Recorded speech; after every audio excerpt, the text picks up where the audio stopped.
Para mí un gusto que estén aquí reunidos en esta tertulia virtual y voy a comenzar contándoles acerca de la historia de la leche en la alimentación de los seres humanos. Es un tema muy interesante, bueno, yo tengo algún tiempo trabajándolo y me parece un tema muy interesante porque tiene una particularidad principal y esta es que los seres humanos somos el único animal mamífero que consume leche de otros animales mamíferos que no son de su especie. No existe otro animal que tome leche de otros animales. Y les traigo algunos de los animales más conocidos y los menos conocidos en nuestra cultura mexicana que toman leche.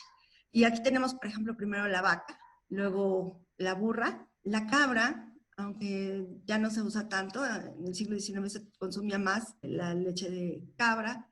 Tenemos la de yegua, la de oveja, cada vez se vuelven menos conocidas para la cultura mexicana. La de cebú, tenemos la leche de búfala, también la leche de camella, la leche de yak, la leche de alce, que se toma en Noruega, en Canadá, y la leche de reno, que también se toma en Rusia, en las partes nórdicas de Europa. Lo que podemos ver en estas 11 imágenes que les acabo de presentar es que los seres humanos en muchas partes del mundo hemos aprendido a tener una relación alimentaria con los animales mamíferos. Y vamos a contar, esta presentación la he dividido en 3 partes y vamos a contar acerca de cómo empezó esta relación alimentaria, cómo se desarrolló en unas culturas y civilizaciones que son muy atrayentes para la historia, los egipcios, los griegos y los romanos.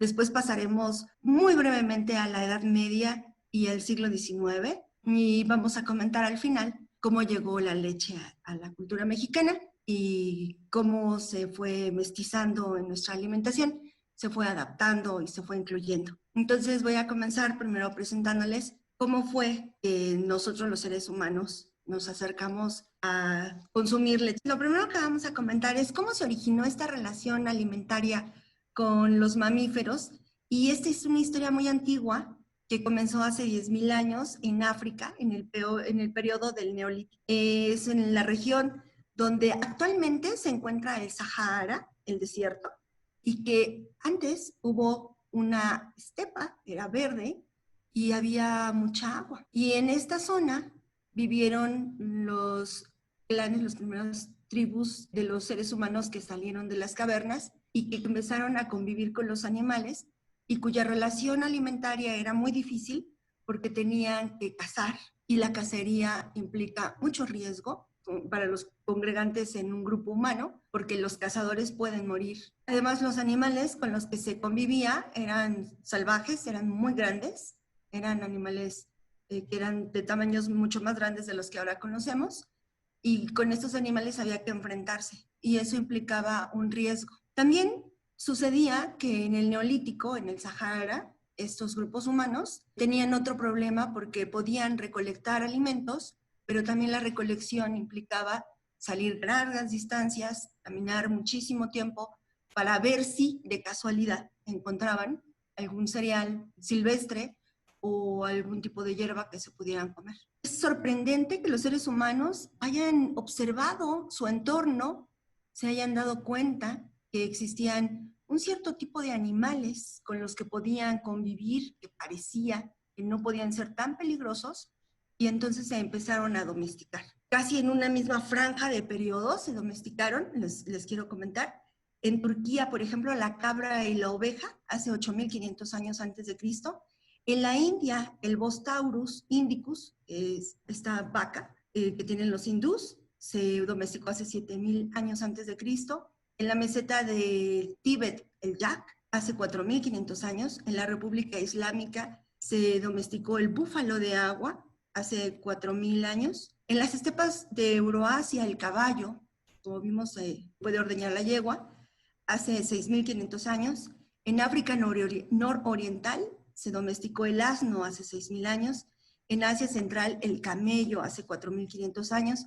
Y en África Central, el Bos primigenius, que es la vaca que conocemos, hace 7.000 años. Más o menos en este mismo periodo, entonces, se domesticaron los animales con los que tenemos una relación alimentaria de leche y carne. Esto fue digamos que muy cómodo para los grupos humanos que habitaban en esa parte del Sahara, porque tenían el acceso fácil a la leche y a la carne. Les he traído algunos ejemplos. Primero les quiero mostrar el mapa donde se encontraban estos grupos humanos. Entonces aquí vemos Argelia, Libia y Somalia, que son tres grupos que se desarrolló la ganadería, el pastoreo, y que dejaron vestigios en las piedras dentro de sus cuevas de cómo convivían con las vacas. Aquí podemos darnos cuenta que los seres humanos, ahí en este donde está la flechita, están dentro de la cueva y alrededor de ella se encuentran las vacas que han domesticado. Y que incluso hay personas ahí que se ve que son las que ya se están como especializando, ¿no? En cuidar al ganado. Están alrededor de estas habitaciones. Esto nos indica que los seres humanos le han perdido el miedo a estos animales y que además se han apropiado de un suministro constante de comida. Aquí hay otro ejemplo. Nosotros podemos pensar que son unos dibujos un poco extraños, pero quiero que observen, nos va a aparecer el círculo y ahí pueden ver que hay unas ubres blancas bastante frondosas, lo cual indica que aquí también existían las vacas que se domestican. Hay otro ejemplo, este es de un buey, y lo que me parece muy interesante mostrarles es que en el cuello ya tiene una atadura y muestra que ya los seres humanos, incluso desde esas épocas, ya habían domado a estos animales que eran mucho más grandes de las vacas que ahora conocemos y de los toros que ahora conocemos. En esta imagen les presento los vestigios de la ordeña en un pueblo que se llama Tassili, de hace 7000 años, y donde se muestra cómo los seres humanos ya tenían estas prácticas desarrolladas de ordeñar. Tiene como un gorro la persona que se encuentra encunclillada ordeñando a la vaca, y abajo hay una cesta. Los arqueólogos han hecho unos dibujos mucho más precisos de estas piedras. Me parece muy interesante mostrar la piedra en sí misma, porque fueron los vestigios que estos hombres dejaron. ¿Cómo se consumía la leche entonces en el Neolítico? Y también por los propios vestigios que han quedado en las cuevas, nos damos cuenta que los niños pequeños tomaban la leche de las ubres, como se muestra en este ejemplo. Y eso es posible porque todos los mamíferos, cuando somos infantes, tenemos la capacidad de digerir la lactasa, que es el azúcar que tiene la leche, porque tenemos la enzima que se llama lactosa. Entonces, cuando ya somos adultos, hemos perdido esa capacidad, nos volvemos intolerantes a la leche, y aquí se muestra cómo los niños consumían la leche directa de las ubres, pero los conocemos por los vestigios que han dejado en las cuevas y el trabajo que han hecho los arqueólogos, que los seres humanos, parece ser que los que eran adultos, consumían la leche en una especie de potaje que ponían con trigo silvestre y algunas hierbas. Aquí les muestro otras fotografías de esta manera en que los seres humanos se acercan a los bovinos antiguos y cómo se ve la perspectiva de que eran mucho más grandes, ¿no? Bueno, aquí se ve gigantesco, pero realmente eran muy, muy grandes en comparación como son las vacas de ahora. Vamos a ver ahora el ejemplo de los egipcios, cuando los seres humanos habían salido de las cavernas, ya había terminado el Neolítico, comienza la época llamada de los metales, y entonces hay el desarrollo de tres civilizaciones que hemos conocido a lo largo de la historia por muchos documentales, porque nos cuentan mucho acerca de ellas, y son los egipcios, los griegos y los romanos. Vamos a revisar algunos ejemplos de cómo consumían la leche, cómo conceptualizaron a la leche y qué les interesaba de este alimento. Bueno, es importante comentar que los egipcios desde el Neolítico ya tenían desarrollada la práctica del pastoreo y la práctica de la ordeña. Entonces, cuando ya pasa a la época de los metales, ya ellos son uno de los primeros grupos humanos que tiene tolerancia a la lactosa siendo adultos. O sea, ya no solo los niños pueden consumir leche, sino también los adultos pueden consumir leche sin sentir los malestares que se sienten cuando uno es intolerante a la lactosa. Los egipcios consumían la leche en dos momentos de la vida, y el primero era cuando eran infantes y el segundo era cuando eran adultos. Y sabemos que cuando eran infantes podían tomar leche porque los médicos egipcios habían dejado escrito que todos los infantes, todos los bebés, hasta los 6 meses deberían tomar rigurosamente leche de una mujer, ya fuera de su mamá o de una nodriza.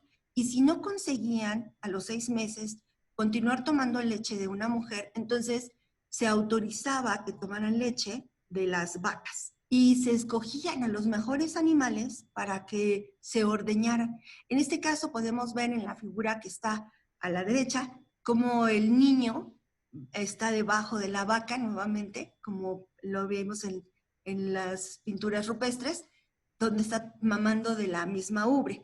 Pero a la izquierda tenemos un vaso que se utilizaba como biberón en la época del Imperio Egipcio, y en estos vasos se llenaban con leche, seguramente a lo mejor era entibiada o directa de la mejor de la ubre, pero se llenaban con estos vasos con la leche y se les daban a los bebés. Se tomaba la leche de vaca, les digo, siempre y cuando no existiera una mujer que pudiera darle el seno materno al bebé, porque entre los ricos, cuando la mamá perdía la posibilidad de seguir teniendo leche, lo que hacían era comprar una nodriza. Hacían un contrato y pagaban una nodriza, pero entre la gente del pueblo que no podía pagar una nodriza, lo que encontramos es que usaban como sustitutos estos vasos. Cuando los egipcios ya eran adultos, podían volver a consumir leche, como ya tenían tolerancia a la lactosa, entonces usaban estas vasijas como especie de vasos y en las mañanas desayunaban leche. Sabemos que además utilizaban estas vasijas también como parte de los ritos funerarios, porque los arqueólogos han encontrado en estudios de laboratorio que tienen trazas de grasa láctea. Los acompañaban entonces también cuando iban a los entierros funerarios vasijas de leche, lo cual simbólicamente representaría que tendrían alimento en la siguiente vida. Aquí encontramos otra de las vasijas y una de las formas en que los egipcios consumieron leche es muy interesante porque además es de los primeros vestigios que tenemos de registros escritos, es en la medicina. Aquí a la izquierda está una fotografía del papiro Evers, que es el papiro donde se encuentran las recetas médicas. Y en él, las traducciones hemos encontrado que se encuentran varias recetas acerca del uso de la leche. Por ejemplo, les he traído algunos datos más precisos. Miren, es muy interesante aquí ver, dice que, por ejemplo, prescribía el papiro Evers, que se ha datado en el año 1200 antes de Cristo, un remedio contra la diarrea, que era comer pan amasado con leche. Por ejemplo, había un remedio para las mujeres que tenían problemas con la menstruación y entonces ellas podían tomar un cocido de médula de toro que se hacía con la leche. Para limpiar el cuerpo por dentro se tomaba el caldo de frutos de sicomoro con leche y miel, y para sacar las flemas se ingería el jugo de dátiles disuelto con leche caliente. Creo que hasta la fecha existe la idea de que tomar leche caliente con miel ayuda a expectorar o ayuda a aliviar algún malestar en la garganta. Y es muy interesante que los egipcios ya lo hubieran descubierto hace 1200 años antes de nuestra era. Ahora vamos a ver cómo era el consumo de leche con los griegos. Muy interesante también porque los griegos retoman muchas ideas médicas y alimentarias de los egipcios, el seguir pastoreando a las vacas. Domesticaron las vacas, pero al final del Neolítico abandonaron este ganado y decidieron que era mejor tener las cabras y las ovejas. Entonces a ellos les gustaba mucho la leche de las cabras y las ovejas. Aristóteles escribió en un texto que se tituló Animalorum acerca de las leches, y él decía que la leche de la cabra era mucho mejor que la de vaca, que era muy pesada, y entonces parece ser que no les gustaba. Y la otra, digamos, circunstancia por la cual han abandonado el consumo de leche de vaca, según nos dice Aristóteles, es porque dan muy poca leche. Y parece ser que las cabras daban más leche que las vacas. Y esto es cierto, aunque son animales más pequeños, hay cierto tipo de vacas que no son lecheras. No todas las vacas son animales propios para la lechería. Entonces parece ser que los animales de los griegos no eran muy lecheros. ¿Cómo consumían los griegos la leche? Bueno, los griegos tenían una dieta muy rica. La dieta mediterránea es muy vasta porque ellos tienen cereales, tienen frutos, tienen hortalizas, tienen vegetales, Además tienen muy cerca el mar y entonces consumen muchos alimentos del mar y también tienen animales de cacería, como se ve en la imagen que está al centro. Entonces no tienen presiones alimentarias y eso hizo que la leche se pasara a un segundo plano. No les interesaba consumirla, no les gustaba del todo además, tampoco, y lo que hicieron fue hacer la leche en queso y eso les gustó mucho. Hay vestigios del queso desde los textos de la Ilíada y la Odisea. También hay vestigios del consumo de queso en escritores clásicos de los griegos, como el poeta Eurípides y el escritor de comedias Aristófanes, que mencionan en sus obras que se consume mucho queso. Entonces el queso se volvió muy importante en la dieta de los griegos, tan importante que el médico Hipócrates lo incluyó en el compendio de los alimentos que eran sanos para el cuerpo. El queso tenía un sabor muy particular, el queso de los griegos, porque usaba la leche de las cabras, pero además lo mezclaban con jugo de higos, que era muy dulce. Entonces eso hacía que el queso supiera muy sabroso y de una manera muy particular. Les gustaba mucho comer el queso rallado y esperaban que se macerara. Aquí vemos dos ejemplos de quesos frescos, pero esperaban que se macerara. Y en la imagen que ustedes pueden apreciar, donde hay una persona sentada en un banco, tiene en sus manos un rallador de queso y a los griegos les gustaba mucho rallar queso sobre las comidas. Aristóteles también nos dice que a los agricultores no les gustaba trabajar con la leche de vaca, les gustaba más trabajar con hacer quesos con la leche de las cabras y de las ovejas, a pesar de que se sacaba poco queso. Por ejemplo, dice que en una jarra se podían extraer 19 piezas de queso, era el queso favorito de los griegos. Aquí vemos unas fotografías de la forma tradicional de hacer el queso. Se calienta la cuajada y luego se va acomodando el queso en unas cestas. Digamos que son las tradiciones con las que todavía se mantiene en Grecia la manera de hacer el queso. O los griegos también tomaban leche no siendo infantes. Y aquí hay unos ejemplos muy interesantes del consumo de leche de cabra en particular para los griegos, para los infantes griegos. Aquí vemos a una mujer que le está dando en una casita minúscula, porque la tiene así con sus dedos, que tiene una boquita como si fuera una tetera, está dando al bebé. Y esto lo tomaron los griegos de la medicina de los egipcios, porque consideraban que los niños deberían tomar leche hasta los 2 años. Y cuando ya no había manera de que tomaran leche de una nodriza o de su mamá, entonces existían estos pequeños biberones que, si nos damos cuenta, son más sofisticados que los que tenían los egipcios. Tienen este tipo como de boquitas para que los bebés puedan poner sus labios y la leche vaya vertiéndose. Los griegos también les interesaba el asunto de la leche, la medicina, y hicieron muchos experimentos. De hecho, a pesar de que no tomaban leche de vaca, consideraron que la leche de vaca era buena porque lo tomaron de la medicina de los egipcios, pero además incluyeron a la medicina la leche de cabras y la leche de las ovejas. Era tan común, pero tan popular, que la gente se automedicaba. Iba al mercado y tomaba distintos tipos de leche cuando tenía cierto tipo de enfermedades. Había sido como de criterio tan popular que incluso la gente a veces moría no de la enfermedad que quería curar, sino de indigestión de leche, porque tomaban diferentes tipos de leche en un solo momento y entonces se le decía a los médicos griegos que se les cuajaba en el intestino porque no alcanzaban a digerirla. Les quiero comentar cómo era este asunto terapéutico. Los griegos dicen que también creían que la leche tenía propiedades curativas. Antes de Hipócrates, los médicos recomendaban en todos los casos de enfermedad beber suero o durante una temporada tomar leche, pero Hipócrates se opuso a esta práctica curativa y sacó a la leche del grupo de la medicina y la colocó en los recursos terapéuticos. La teoría de salud que desarrolló Hipócrates decía que tenía que hacer un paciente ejercicio, tenía que comer sano, y si quería sentirse bien podía tomar de vez en cuando leche. Entonces la leche se volvió como un protector de la salud y algo que después se llamó terapia láctea. Si los pacientes realizaban este ejercicio físico, mantenían buena alimentación, tampoco era necesario tomar leche, porque entonces hacían como las prescripciones necesarias para mantenerse sanos. Les decía que a pesar de que no consumían la leche de vaca, la tomaban como medicina para recuperar las fuerzas físicas, pero siempre también tomaban leche cuando estaban enfermos, cocimientos con algún tipo de hierbas. o con algunos despojos de animales para hacer como una especie de potajes o caldos, y se desaconsejaba tomar la leche en las calenturas. Y parece ser que esto se debía a que en la medicina griega se pensaba que el cuerpo cuando se enfermaba cambiaban los humores,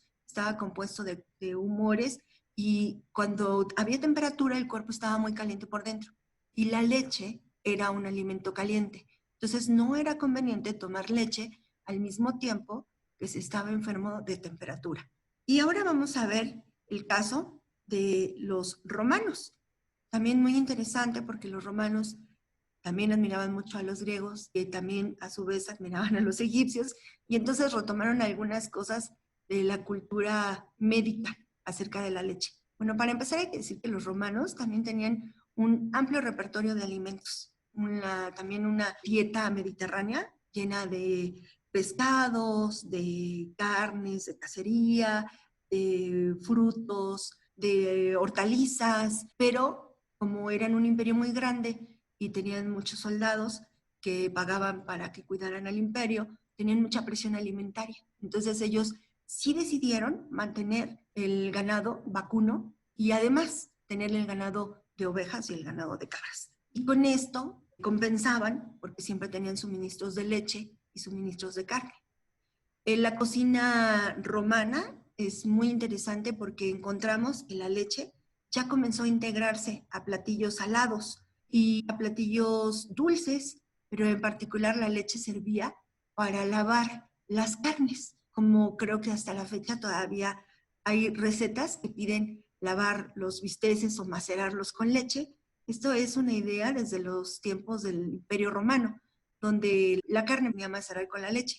Y además hay una receta muy interesante porque se colectaban caracoles y para que estos quedaran limpios de la baba que tienen, se ponían a nadar en leche y luego la leche se tiraba. Entonces era muy común utilizar las leches para lavar algún tipo de carne o algún tipo de vísceras que se quisieran comer. Los romanos fueron con el queso más lejos todavía que los griegos. De hecho, existían tiendas especializadas en vender puros quesos. Les encantaba el queso, también consumían los quesos griegos con higos, pero además hacían sus propios quesos, que podían ser muy suaves, como los de cabra, o muy duros, como los quesos de vaca. Diferenciaban entre esos dos tipos. Esa diferencia también ya la habían encontrado los griegos. Ellos decían que los quesos de cabra eran suaves y los quesos de vaca eran duros. Entonces, cuando iban al mercado podían distinguir entre uno y otro. Era difícil que, por ejemplo, un vendedor les quisiera dar gato por liebre porque ellos sabían distinguir entre unos quesos y otros, además por el olor de la leche. Los romanos extendieron sus tiendas de queso a lo largo de todo el imperio. Les gustaba tanto el queso que lo comían frecuentemente, casi en todas las comidas, pero lo que más les gustaba era el prototipo de la pizza, así, pizza primigenia, que era ponerle mucho queso rallado al pan. El pan que tuviera ajo, tuviera cebolla, y eso les encantaba. Los romanos también utilizaron la leche para la medicina y también continuaron, digamos, tomando lo que ya habían descubierto los egipcios y los griegos. Y lo que les interesaba mucho a los romanos era usar la leche para mantener la salud física. Usaban también la leche de los animales, como las cabras y las ovejas, para alimentar a los infantes, como se puede apreciar en esta escultura, y también tenían sus pequeños biberones, como se muestra en estas fotografías, porque cuando otra vez regresamos a esta historia donde las mujeres ya no pueden dar de alimentar al niño, entonces usaban estos biberones, eran muy comunes estos de tipo barco o estos de tipo teterita, como los que tenían los griegos. Ahora vamos a ir hacia Europa, en particular vamos a hacer un recorrido un poco breve, porque es una historia un poco larga, en dos momentos históricos de Europa. El primero es el Neolítico, cuando se fueron deshielando la parte norte de Europa y entonces fueron avanzando las tribus y se fueron poblando todas las partes nórdicas, ¿no? Hacia el norte de Francia, el norte de España, en lo que es ahora Inglaterra, Noruega, Holanda, todas esas partes nórdicas se fueron poblando. Ahí había un tipo de vaca que desarrollaron muy bien la ganadería los pueblos norteños. Y esta ganadería se desarrolló también porque existía una presión alimentaria. En las montañas difícilmente se pueden dar los cereales. Entonces, como vamos viendo, la leche es un alimento que se explota de una manera muy adecuada cuando los pueblos no tienen la manera de poder mantenerse con suficientes cereales y suficientes hortalizas. Y entonces existe la posibilidad de tener la carne y la leche con la ganadería. Muchos pueblos del norte de Europa empezaron a domesticar a las vacas y hacia la Edad Media se desarrolló un comercio muy intenso en las ferias europeas de mantequilla y queso. Realmente no se consumía mucho la leche fresca a comparación de con los egipcios, los griegos o los romanos, aunque se mantenía todavía la idea, porque continuó la medicina de Hipócrates y Galeno superviviendo hasta el siglo XIX y se pensaba todavía que la leche era buena como medicina o como terapia. Lo que más importaba era usar la leche para tener mantequilla y queso, que era lo que más les gustaba a los europeos, y muchos pueblos se volvieron importantes productores de mantequilla.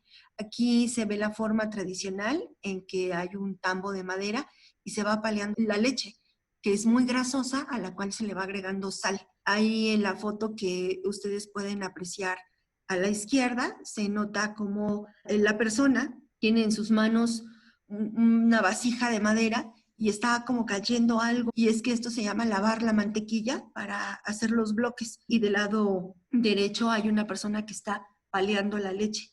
Existían dos formas de hacer mantequilla en Europa. Esta es la forma holandesa, la forma alemana, la forma inglesa, y hay otra forma que es la forma española.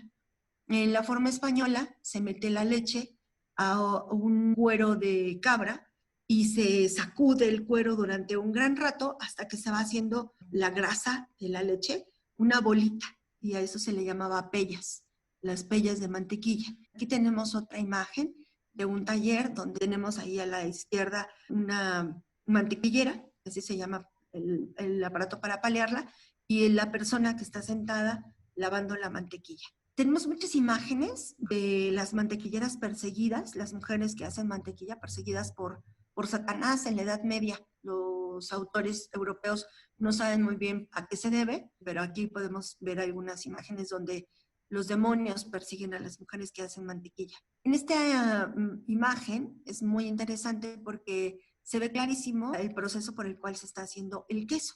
Y aquí se ve que está el perro, ¿no? Sentado ahí en la mesa. Y era muy común darles a los perros también las agüitas que sobraban del queso. Era o muy común darles a los perros la leche del calostro de las vacas y utilizar el resto de la leche para hacer los quesos. Los perros siempre eran muy privilegiados con estos alimentos en las casas de los pastores donde había vacas en Europa.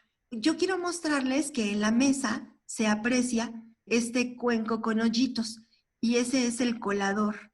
Y aquí quiero mostrarles a la derecha este colador en tamaño real que ha sido descubierto en unas excavaciones arqueológicas, y que estos coladores existen desde el tiempo neolítico en Europa. Son del mismo tipo, así con hoyitos. Algunas veces son como cacerolitas más bajitas y en esta ocasión está alto, pero son más o menos del mismo tipo y nos muestran, debido a cómo se han encontrado, que se han encontrado varias piezas de ellos, era muy común hacer queso durante la Edad Media. Bien, como comentaba anteriormente, la leche continuó usándose como medicina.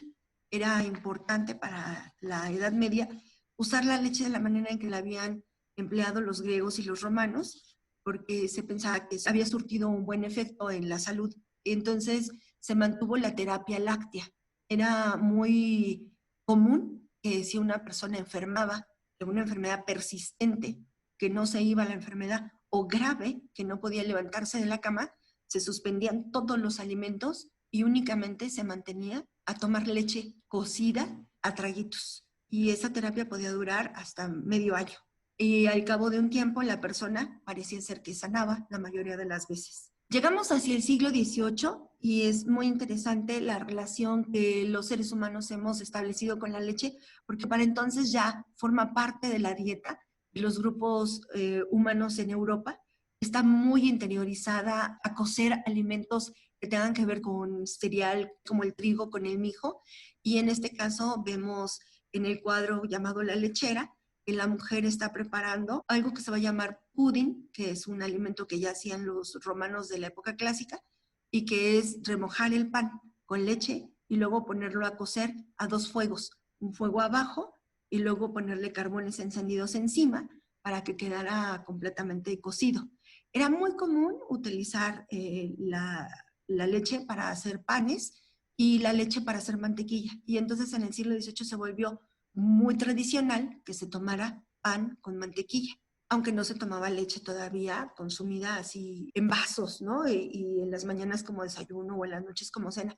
Eso va a pasar hacia finales del siglo XVIII, principios del XIX, y durante todo el siglo XIX el consumo de leche se va a ir extendiendo y va a ir creciendo.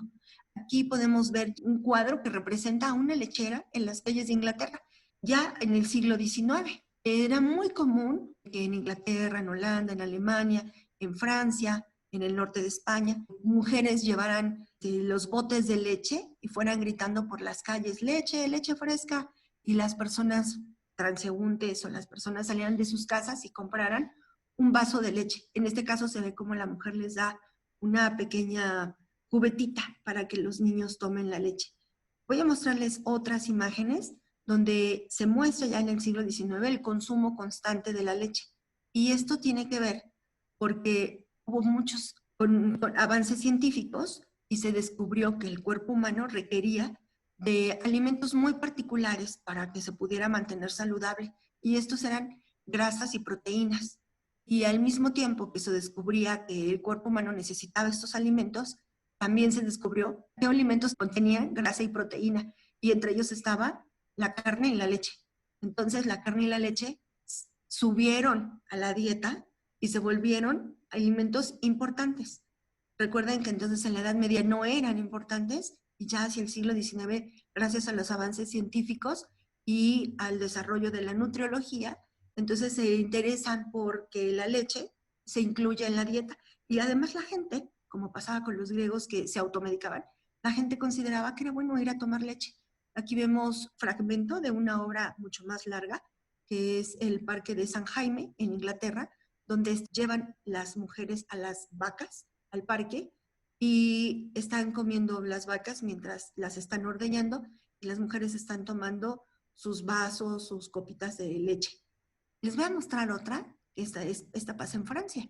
Aquí donde está este circulito, es unas copitas muy pequeñas, les dirían pintas en España, que son así como digamos vasos tequileros, aquí en México, hablando a la mexicana.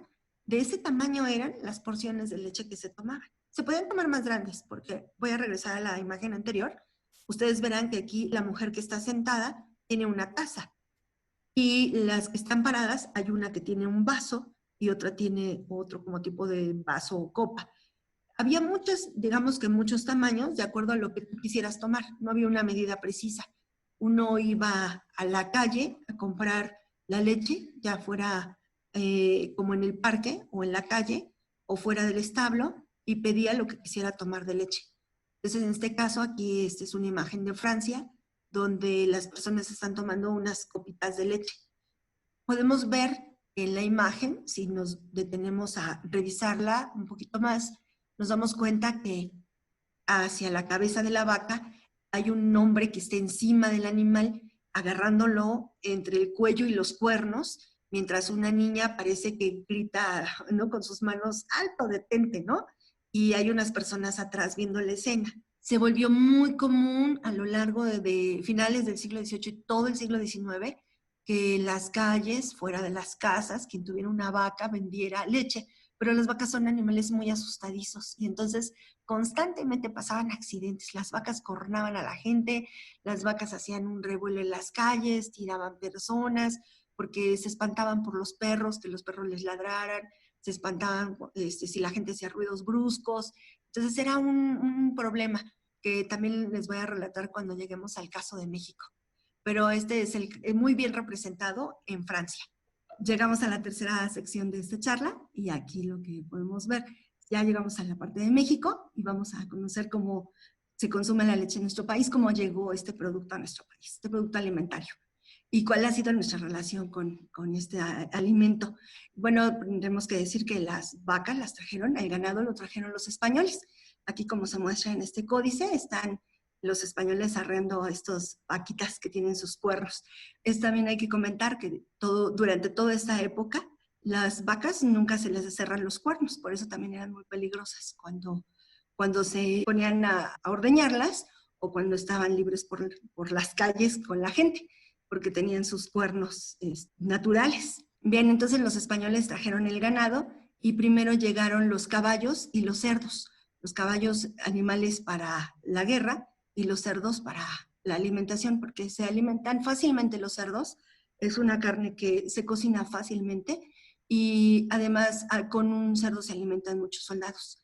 Entonces son los primeros animales que llegan junto con los conquistadores. Después de los cerdos llegan los burros para hacer los viajes, llegan las ovejas, llegan las cabras y al final llegan las vacas. Y esto se les llama animales de mantenimiento. Es decir, cuando ya se han asentado los grupos que han conquistado, entonces tienen que mantenerse alimentados y estos son los animales de mantenimiento. Las vacas las trajo Colón, posiblemente de las Islas Canarias. Allá hay un tipo de vaca que se le llama todavía criolla y que aquí en México también se les llamaron criollas a las vacas. Y estas vacas también daban muy poca leche, pero era un alimento que era exclusivamente para los españoles. Los indígenas no tomaban leche, los negros tampoco tomaban leche, porque los pueblos que no tienen una historia de consumo son intolerantes a la lactosa.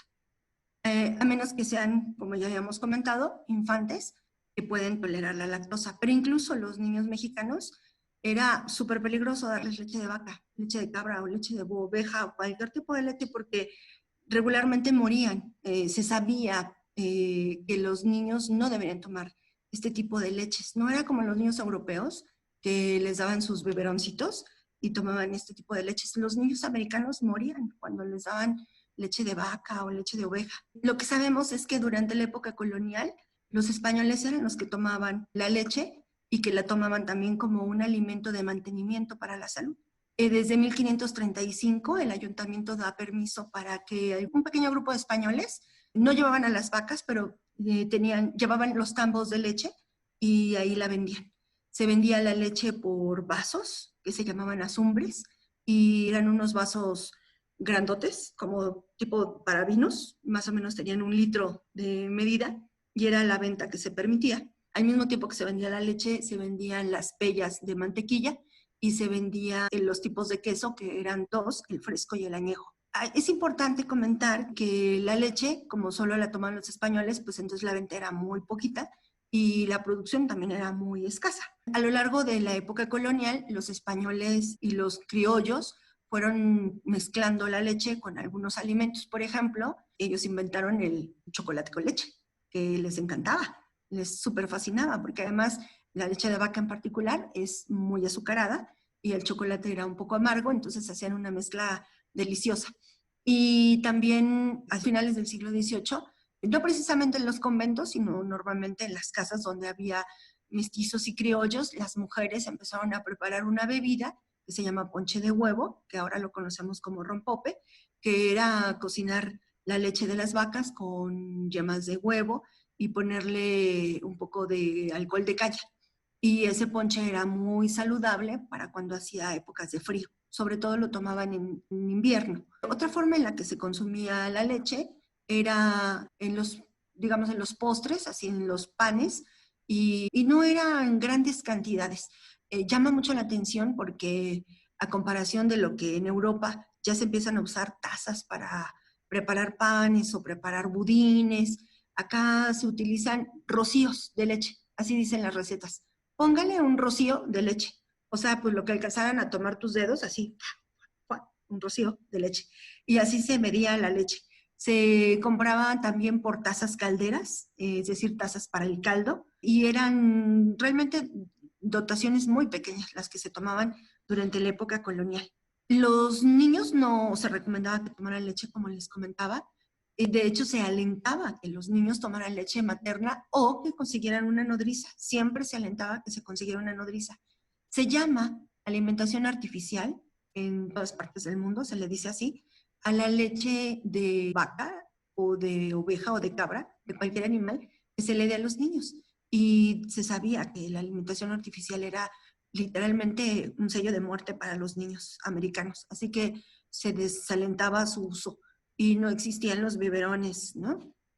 Hasta el siglo XIX se comenzaron a utilizar los biberones también aquí en México, de vidrio como se utilizaban en Europa, pero no era, digamos que no era común y además no era alentado que se utilizara la leche de los animales.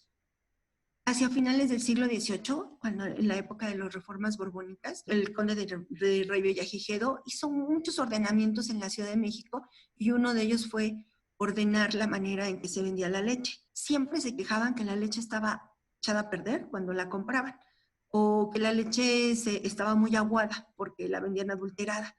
Entonces dieron permiso de llevar a las vacas a la ciudad para que se asentaran en el mercado.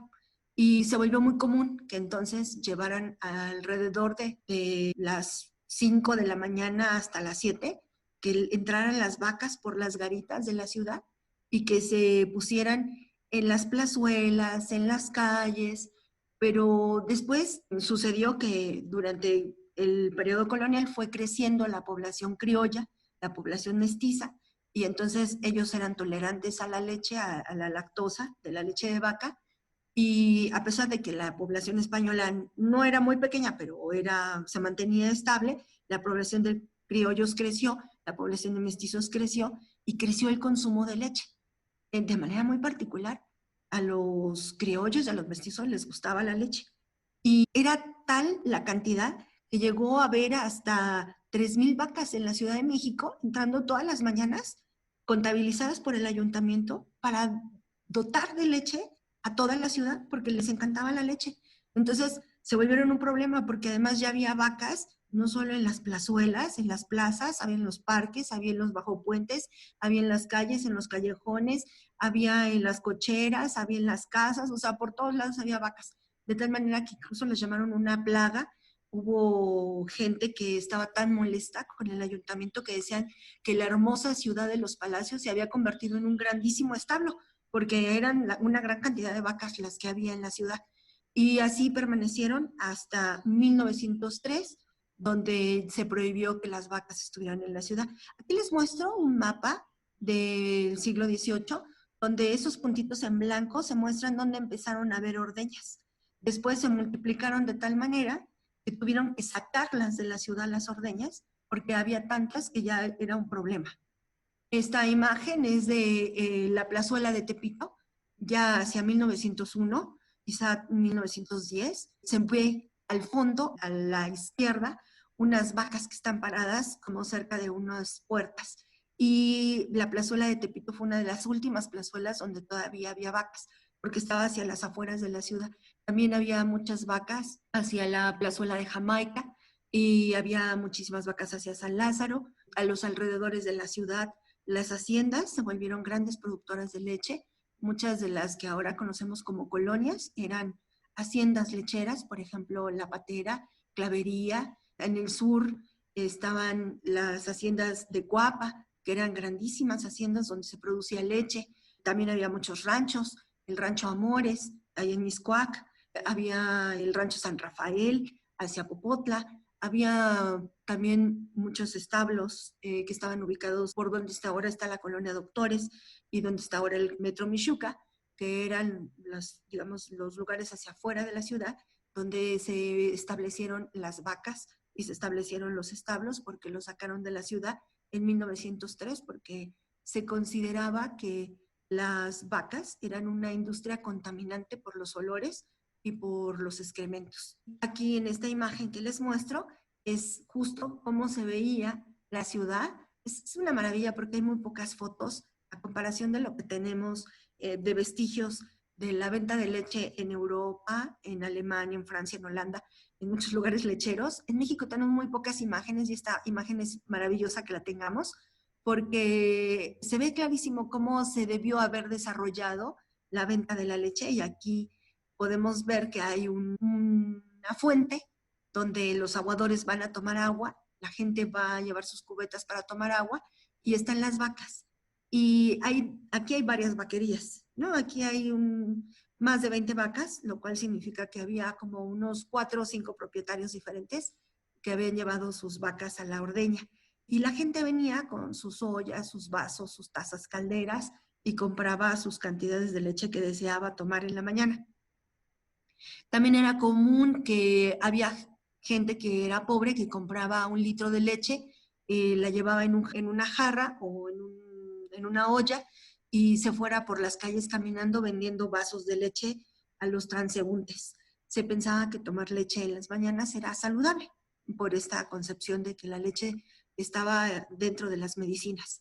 También hubo muchos problemas con las vaquerías en las calles. La gente se quejaba que deambulaban las vacas sin control, como se puede ver aquí, no hay un cerco que las detenga, y las vacas caminaban y deambulaban.